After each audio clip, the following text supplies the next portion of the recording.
평안하셨습니까? 송재호입니다. 인생에는 두 가지 고통이 있다고 합니다. 하나는 단련의 고통, 또 하나는 후회의 고통인데요.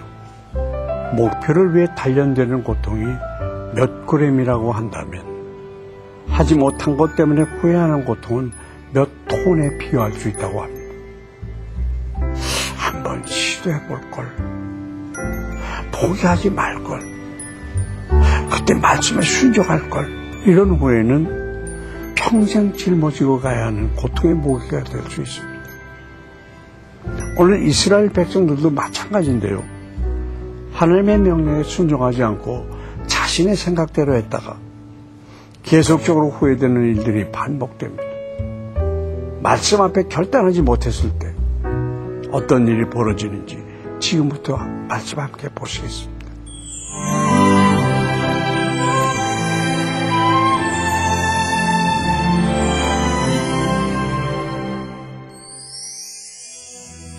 오늘 보실 말씀은 사사기 1장 27절부터 36절까지입니다. 므낫세가 베스안과 그에 딸린 마을들의 주민과 다나낙과 그에 딸린 마을들의 주민과 돌과 그에 딸린 마을들의 주민과 이블르암과 그에 딸린 마을들의 주민과 무깃도와 그에 딸린 마을들의 주민들을 쫓아내지 못하매 가나안 족속이 결심하고 그 땅에 거주하였더니 이스라엘이 강성한 후에야 가나안 족속에게 노역을 시켰고 다 쫓아내지 아니하였더라. 에브라임이 게셀에 거주하는 가나안 족속을 쫓아내지 못하매 가나안 족속이 게셀에서 그들 중에 거주하였더라. 스불론은 기드론 주민과 나할롤 주민을 쫓아내지 못하였으므로 가나안 족속이 그들 중에 거주하면서 노역을 하였더라. 아셀이 악고 주민과 시돈 주민과 알랍과 악싯과 헬바와 아빅과 르홉 주민을 쫓아내지 못하고 아셀 족속이 그 땅의 주민 가나안 족속 가운데 거주하였으니 이는 그들을 쫓아내지 못함이었더라. 납달리는 베세메스 주민과 벤나다 주민을 쫓아내지 못하고 그 땅의 주민 가나안 족속 가운데 거주하였으나 베세메스와 벤나다 주민들이 그들에게 노역을 하였더라. 아모리 족속이 단 자손을 산지로 몰아넣고 골짜기에 내려오기를 용납하지 아니하였으며 결심하고 헤레스 산과 아얄론과 사알빔에 거주하였더니 요셉의 가문의 힘이 강성하매 아모리 족속이 마침내는 노역을 하였으며 아모리 족속의 경계는 아그라빔 비탈의 바위부터 위쪽이었더라. 므낫세 지파는 자신들이 제비 뽑은 분기 중 여러 마을들에서 가나안 주민들을 쫓아내지 못했습니다. 그러나 가나안 족속들은 결심하고 그 땅에 거주했습니다. 이것은 에브라임 지파와 스불론 지파, 납달리 지파에 있어서도 마찬가지였습니다. 그런데 이처럼 여러 지파들이 가나안 주민들을 온전히 정복하지 못한 것은 그것이 불가능했기 때문이 아니라 그렇게 할 결의가 부족했기 때문입니다. 그 이유는 가나안 족속들을 노역을 시킴으로 자신들이 얻은 실제적인 이익이 있었기 때문입니다. 이것은 오늘날도 마찬가지입니다. 만약 죄가 고통만 준다면 우린 모두 죄를 끊어버렸을 것입니다. 그런데 죄가 끊어지지 않는 이유는 죄가 고통보다는 유익을 주는 것처럼 보이기 때문입니다.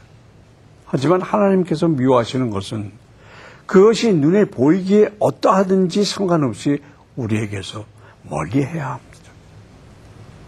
하나님께서 미워하시는 죄를 아까워하는 행동이야말로 가장 어리석은 행동입니다. 죄를 끊으려는 우리의 결심이 어떻게든지 우리 안에 붙어 있으려는 사단의 결심보다 약해서는 쫓아낼 수가 없습니다. 하나님의 말씀에 대한 순종보다 세상을 사랑하는 마음이 크면 세상을 이길 수 없습니다. 혹시 여러분 어떻습니까? 죄의 유혹이 너무 커서 하나님의 말씀에도 불구하고 떨쳐버리지 못한 채 오히려 사로잡혀 있지는 않습니까? 과감하게 결단하고 하나님 앞에 순종할 때 진정한 자유가 찾아올 것입니다. 이렇게 지파별 정복전쟁에서 가나안 족속들에게 틈을 주기 시작하자 아예 이스라엘과 가나안 간의 주객이 전도되는 일이 일어나기 시작했습니다. 적은 누룩이 온 동해에 퍼지듯 유다의 작은 불신앙은 이스라엘 지파 전체에 갈수록 더 부정적인 영향력을 미치게 된 것입니다. 아셀과 납달리 지파의 경우에는 오히려 가나안 사람이 그들 안에 거한 것이 아니라 그들이 가나안 사람 가운데 거한 것으로 기록되어 있습니다. 이 말은 그 땅의 주도권이 가나안 사람들에게 있었음을 보여줍니다. 하지만 아셀과 납달리도 단 지파와 비교하면 양호한 편입니다. 단 지파는 원래 가나안 남서부 지역의 해변에 이르는 비옥한 땅을 기업으로 받았습니다. 하지만 이들은 그곳에 사는 아모리 사람들에게 밀려서 산지로 쫓겨났고 급기야는 그 땅을 포기하고 이스라엘 최북단 라이스로 이주해야만 했습니다.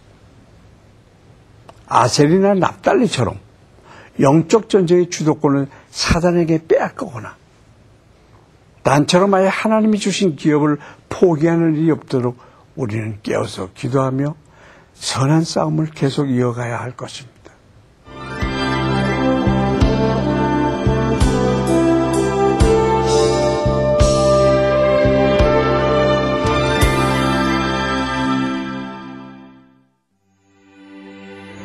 사랑의 하나님 감사합니다.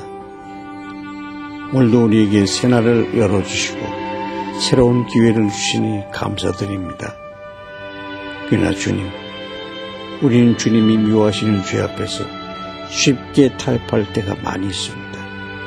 죄를 단호히 끊어버리지 못해 후회하고 좌절하기도 합니다. 하나님, 죄악 때문에 고통받는 자가 있습니까? 자꾸만 유혹에 넘어지는 사람이 있습니까?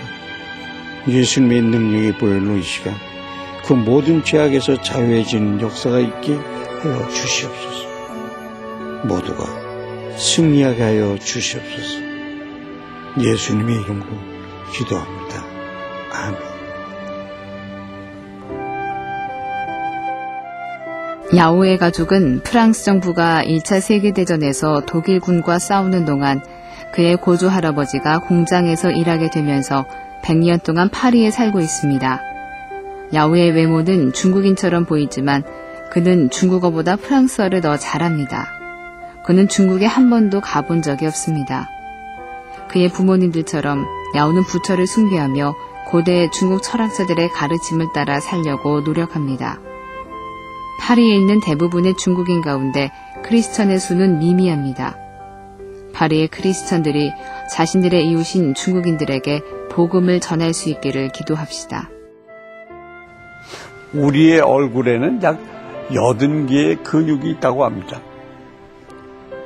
한 프랑스 내과 의사는 얼굴의 표정이 실제 감정에도 영향을 준다는 이론이 발표됐는데요. 우리가 어떤 감정을 갖게 되면 얼굴에 그대로 나타나는 것과 같이 반대로 얼굴 표정을 바꾸면 감정에도 변화가 일어난다는 것입니다. 여러분, 힘든 일이 있습니까? 먼저 억지로라도 미소를 지어보십시오. 마음의 괴로움이 눈 녹듯이 사라지는 것을 느낄 수가 있을 겁니다. 송지의 큐티 동행, 오늘 여기서 마치겠습니다. 감사합니다.